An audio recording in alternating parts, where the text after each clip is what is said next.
1 তারিখ থেকে এয়ারপোর্ট এরিয়াতে আমরা স্পেশালি ঢাকা এরিয়াতে এখন সিঙ্গেল প্লাস্টিক ব্যবহার বন্ধকরণে আমরা বিশেষ উদ্যোগ গ্রহণ করেছি। এয়ারপোর্ট এরিয়াতে যেমন আমাদের পানির বোতল যেগুলো আছে সেগুলো সিঙ্গেল ইউজ প্লাস্টিক, এগুলোর বদলে আমরা গ্লাস ইউজ করা যায় কিনা, স্টেনলেস স্টিল গ্লাস ইউজ করা যায় না, বেশি করে পানির সোর্স দিতে যাতে লোকজন পানিতে খেতে পারে, জগ এবং গ্লাসের মাধ্যমে খেতে পারে। তারপরে আমাদের জুটের ব্যবহার, আমরা কাগজের ব্যাগ ব্যবহারের জন্য আমরা এয়ারপোর্ট ইয়েগুলো বলে দিয়েছি, জুটের ব্যাপারে এগুলো বলে দিয়েছি। সো এগুলো পর্যায়ক্রমে আমরা এটাও করবো। সো এটাও 1 তারিখ থেকে আমাদের চলমান থাকবে। একমাত্র ওয়ালটন এসি দিচ্ছে 1 বছরের রিপ্লেসমেন্ট গ্যারান্টি। একটা জিনিস শুধু আপনাদেরকে অনুরোধ করব যে আমরা যেসব জায়গায় নীরব এরিয়া ঘোষণা করেছি, আমাদের রাস্তাগুলো কিন্তু একটাই রাস্তা, অল্টারনেট রাস্তা খুব নেই। সো এখানে যদি আমরা ট্রাফিকদেরকে যাদেরকে একটু থামাবো তাদেরকে একটু অনুরোধ করবো, রিকোয়েস্ট করবো এখানে যেন কোনো ট্রাফিক জ্যামের সৃষ্টি না হয়। যে আগেরগুলোতে আমি দেখেছি যে একটা ট্রাফিক জ্যাম হয়ে যাওয়ার প্রবণতা থাকে, রাস্তায় গাড়ি ঘোড়া আটকা যায়, ট্রাফিক স্লো হয়ে যায়।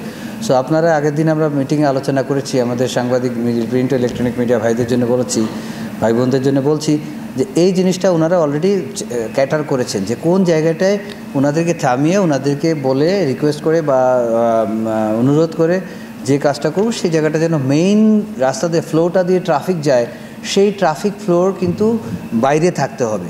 সেই জায়গাগুলো ওনারা মোটামুটি নির্দিষ্ট করেছেন, সেখানে আমরা বলবো, বলে আস্তে আস্তে আমরা এই জিনিসটা করব।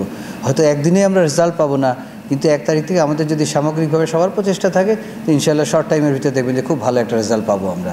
তো 1 তারিখ থেকে হলে আমরা রেজাল্ট পাবো। আর রেজাল্টটা দেখার জন্য যেহেতু আমরা 2টা মেশিন বসাচ্ছি, আমরা নিজেরাই ফিজিক্যালি দেখতে পারবো যে কত ডেসিবেল সাউন্ড হচ্ছে, কোন জায়গাটা বেশি সাউন্ড হচ্ছে, সেই জায়গা থেকে আমরা আরও বেশি গুরুত্ব দিয়ে আমরা নজরদারির ভিতরে আনতে পারবো সেইটা। আর আমাদের এখানে যে বিভিন্ন অর্গানাইজেশনগুলো আছে, সেই অর্গানাইজেশনের ভিতরে যারা আমাদের গাড়ি চালান সেই ভাইদেরকে বিভিন্নভাবে অর্গানাইজেশনের পক্ষ থেকে, আমাদের হযরত শাহজালাল ইন্টারন্যাশনাল এয়ারপোর্টের পক্ষ থেকে কিন্তু ওনাদেরকে ব্রিফিং করা হচ্ছে সবাইকে, যেন ভিতরে আমরা যেন হর্নটা না দিই বা হর্ন না বাজাই সেই জিনিসটা। আর হাইড্রোলিক হর্নের ব্যাপারে তো আপনি জানেন সরকারিভাবেই নিষেধ করা আছে হাইড্রোলিক হর্ন না বাজানোর জন্য, যেটা পরিবেশের জন্য ক্ষতিকর। পরিবেশ, বন ও জলবায়ু মন্ত্রণালয়ের পক্ষ থেকে আমাদের কিন্তু বড় বড় 2টা সেন্সার বসানো হবে 2 দিকে, সেটাও আমরা 1 তারিখের ভিতরে করে ফেলবো। এই সেন্সার 2টা দিলে আমরা ওখানে শব্দর মাত্রাটা কত সবই আমরা দেখতে পারবো। সো আমরা ওইটা হলে আমাদের সুবিধা হবে দেখতে কোথা থেকে বেশি সাউন্ড আসছে, বা আমরা ওইটা ক্যাপচার করতে পারবো। সো এটা একটা আমরা করছি। আর আপনার বিস্তারিতভাবে আমরা লিখেছি যে ক্যাম্পেইনটা আমরা কীভাবে করছি, অলরেডি শুরু করেছি। পার্ট অফ দিস হলো এটা আমাদের যে প্ল্যান প্রোগ্রেস। এরপরে দেখবেন যে বিআরটিএ থেকে খুদে 3বার আপনার যে SMS-এর মাধ্যমে যে সবাইকে কাছে SMS পাঠানো হবে, সরকারিভাবে SMS পাঠানো হবে যে এই 1 তারিখ থেকে যে আমাদের শব্দ দূষণমুক্ত এলাকা ঘোষণা করা হয়েছে, এবং সেভাবে সতর্কীকরণ সবাই কাছে পাঠাবে। এখন আমরা জানি সবারই কাছে এখন মোবাইল আছে, সবারই কাছে। সো 3বার করে এটা করা হবে।